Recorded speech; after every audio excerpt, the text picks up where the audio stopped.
2 ans. 2 ans, c'est le temps que le Japon a passé avec ses frontières fermées. Pourtant, vous l'avez peut-être vu, depuis le 1er mars 2022, le gouvernement japonais a décidé de réouvrir ses frontières pour les voyageurs internationaux.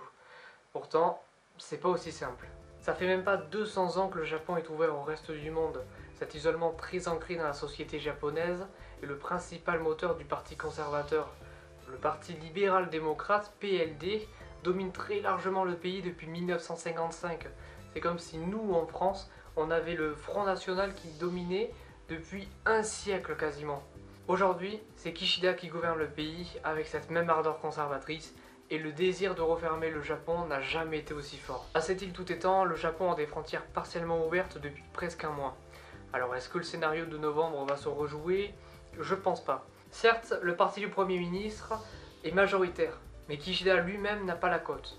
On peut même voir cette action comme une action politique visant à satisfaire le plus grand nombre. D'un côté pour une image internationale, pour qu'il écrit dans la presse « Le Japon ouvre ses frontières grâce à un zéro Covid », mais de l'autre côté, parrainage de visa, jauge, quarantaine, afin de limiter le nombre d'arrivants. Aujourd'hui, plusieurs choses entravent l'arrivée au Japon.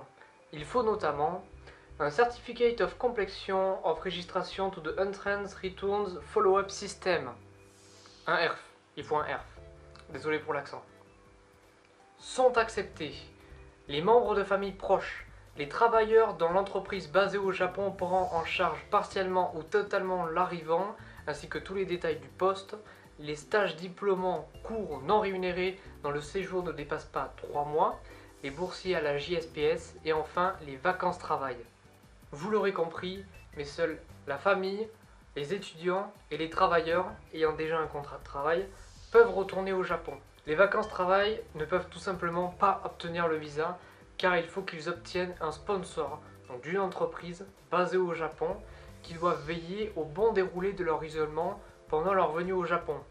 Mais honnêtement, aucune entreprise ne pourra sponsoriser un vacances-travail dont la priorité est d'abord de passer des vacances et dont le travail est juste un moyen d'apporter des revenus supplémentaires à leur venue, sachant que la partie travail ne peut pas excéder 28 heures par semaine.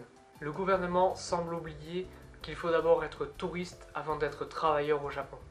La quarantaine, une fois arrivé au pays, varie selon plusieurs données.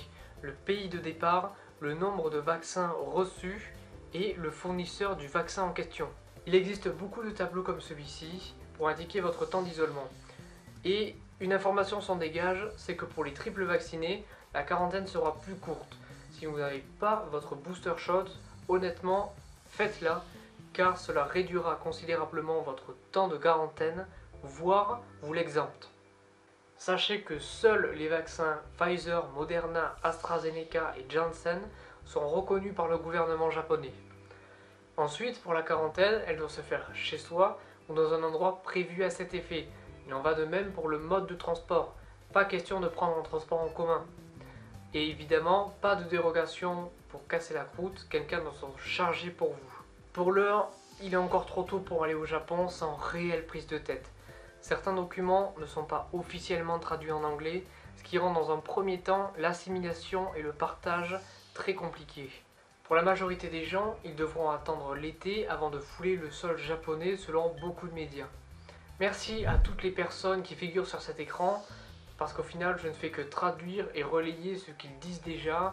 Je vais essayer de garder cette émission un minimum d'actualité pour continuer à traduire et relayer ce genre d'informations pour qu'un maximum de gens soient au courant et en français. Merci tout le monde, moi je vous dis à la prochaine, ciao.